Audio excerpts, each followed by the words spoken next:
So we are just west of Wood on Washington Boulevard right now. This group of several thousand of protesters has been moving from Union Park for the last about half hour or so. They stepped off, and we have seen very passionate people having their First Amendment right and expressing it right now, saying they want an end to the war in Gaza. They want to stop U.S. aid to Israel, and they want to shut down the DNC. They're calling out Kamala Harris specifically. This is her big night at the DNC, saying she supports genocide. Of course, these are a very vocal group of protesters who we've seen.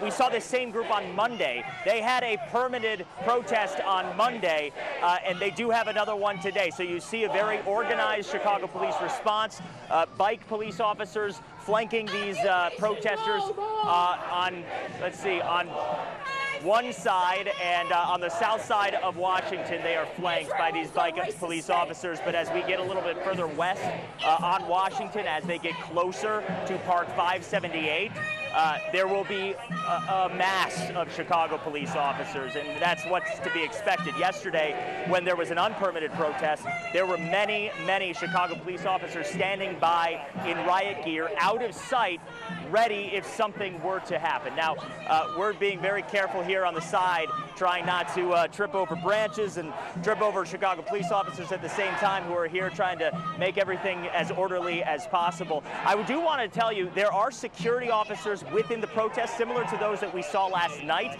This is a different group. This is the Coalition to March on the DNC. So it's a coalition of more than 200 advocacy groups. The largest one right here, obviously, to end the war in Gaza and pro-Palestinian supporters. But there are security officers. You see them right here in those yellow vests as well. They actually did have to step in earlier today because there was a little bit of a conflict right at the beginning. A MAGA protester with an American flag, a single one, joined the protest and was surrounded at that point by protesters and then others as well. They were able to corral him out.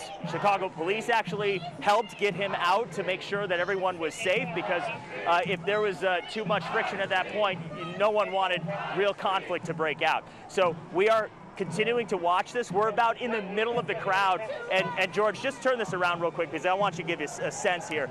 There are still hundreds and hundreds more protesters that are walking down Washington. This is by far the largest protest we have seen, I think, so far this week. The crowd at Union Park was about 15 to 2,000, I would estimate, at the beginning of this, and it has only grown, I believe, as we have started to march. So I can't see the end of this at Washington Boulevard yet. So it's tough to get a sense of just how many people there are.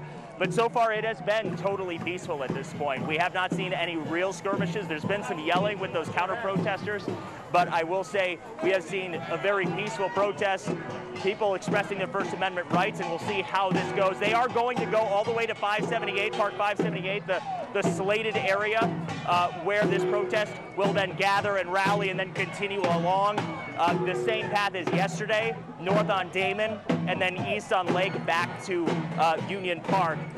And in just a few hours, I'm guessing. But we are going to be marching with them as well.